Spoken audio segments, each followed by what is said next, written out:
Holla, holla. Give me a few minutes here. We've got some excitement in the house.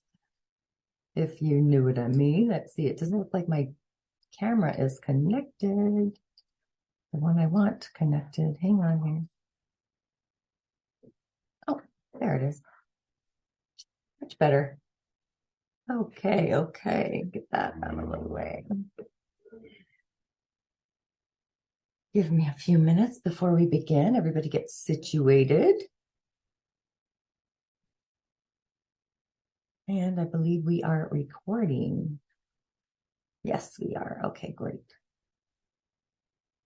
And let's see, I may just put the download in the chat since the email wasn't working. Okay.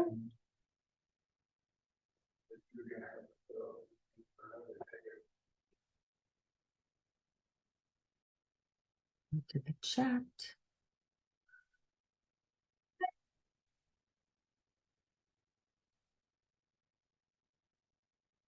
Let's see here. Check your heart, that's right. Checking your fingers. Okay, little buddy, I'm gonna leave you. You be right here. Yeah, come on, we're going. Come on. Yeah, we're going. Come on. Oh, well, I guess I'll do that. This will be great. Okay. Love you, honey. Love you, Dad. Have a great day. Well, I love you more than you ever believe. Come here. Oh. Okay, that wasn't working. So.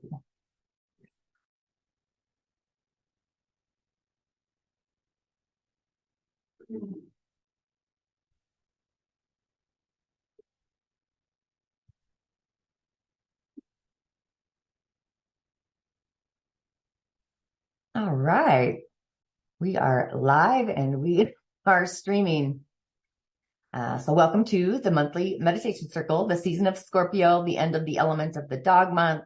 And if you've been listening in to the daily snippet, we do have this full moon, eclipse, beaver, blood moon. If you have yet to tune into that, that's also on the highway. And the energy of yesterday was one of the ones of in between the realms, the dimensions, the frequencies, and the worlds. And today's energy is one of a similar realm, creating energetic boundaries around where we do and don't belong and what we do and not belong. Law of attracting, just creating sacred space for our heart in our law of attracting chamber, if you will, and being mindful or aware of the thoughts and our feelings that are streaming in. So the moon is actually in the high degrees of Aries today with our feelings and our initiation. Maybe we're cutting some cords with the old way of feeling and a new way of being, acting on a new way of feeling in Scorpio, a new way of health and service and the way we work. So I do have a meditation script for us today. I tried to get the download, so I'll send that out later so you can take it with you. But we are law of attracting a new boundary of what we are willing to open up to and accept. And our hearts need to be believing in this attraction and being mindful of it, a new attitude that we belong thinking, one that's aligned with our heart.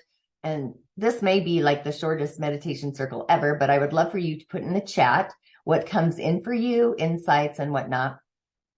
So for now, get in a comfortable position and just tune into your body. Breathing, I would be breathing through the shaman's portal right above your head, the 8th energetic center right above our crown, and then exhale through the root center, just taking your time and your space. And just begin in that cycling of breath work. Breathing in for a count of 3, hold for a count of 3, and then exhale through the root for a count of 3. And just keep continually doing that, just inhaling and exhaling, and keep doing that as I call in what I want to share with you today. So I am going to share the screen.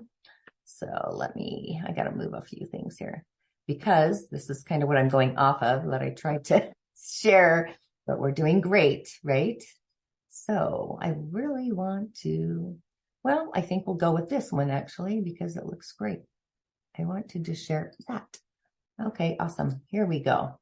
So processing our feelings. So you can call in spirit, your super consciousness, the intelligence, or your higher self, your personal streams, whichever you choose, but please locate the origin of your feelings. So you're going to be calling in spirit, asking spirit to locate the origin of your feelings and your thoughts of whatever they may be. So I want you on your own as you're still cycling through the breath work, through the shaman's portal to the root center, insert negative feelings or thoughts. And this is what you're having spirit locate for you, the origin of your feelings and thoughts that may be negative feelings or negative thoughts.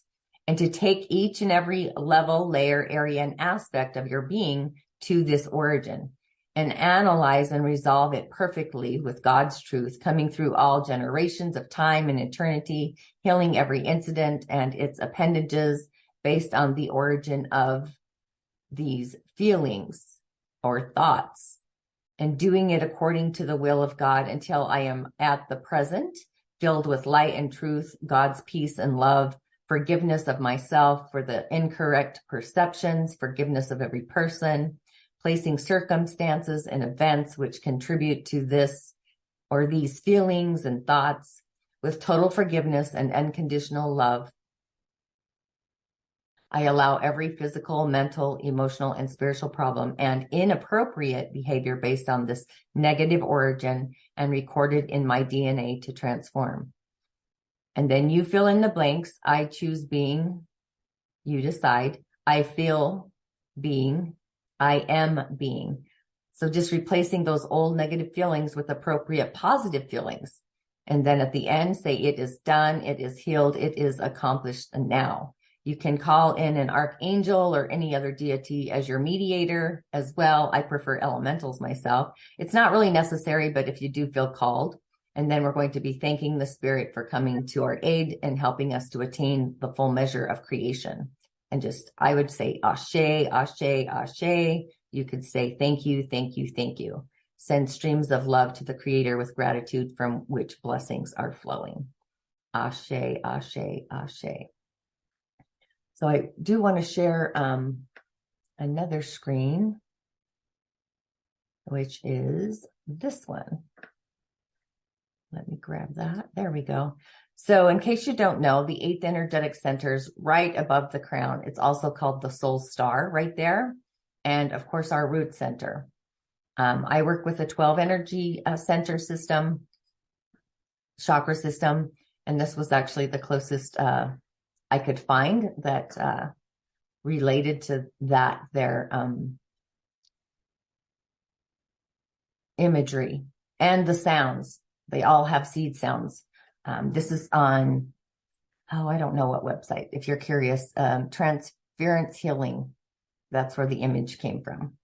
But now just changing the streams of your breath to breathe into the root area and then exhale through the shaman's portal. So we're doing a little spin here, inhaling through the root, exhaling through the portal. Because we're in the threads of Pluto, Pluto has been in the sign of Capricorn, kind of rattling the foundation of our careers and authorities and corporations, big and small government, Hollywood, the elites in Hollywood, mortgages, the baking industry. This all started really in 2008, but it's moved to the high degrees, and it's at the degree of the United States natal return. So we're really cleansing the house, if you will. So you may be feeling the intensity of this full moon already as the structures are going through their own recalibration, and we are part of the whole. And Taurus, also, we have Uranus doing its tear down, innovating things, removing things that don't belong, or where do I belong in this world, or better yet, where do I not belong, or I no longer belong. So we're really shifting our frequency. But the key is faith, holding faith. And with Jupiter and Pisces, this is the faith of our spiritual realm, spirit of the universe, holding that higher octave of literally with spirit, being in merging the spirit body with our physical body, having love of ourselves, love of our divine self, our higher self, love of all of ourselves. There's many aspects, just acting with emotional love and compassion, our highest elevation of compassion to our heart space. So that's kind of where I was going with that. And today, because you know I always like to pull a card for the day. So today I have the Fae. Let's see. Click here. Okay, great. And I pulled This is great. This is the Loathus the Wild, which is great. Oh, my computer keeps doing something strange here. But he's part of the fairy challengers.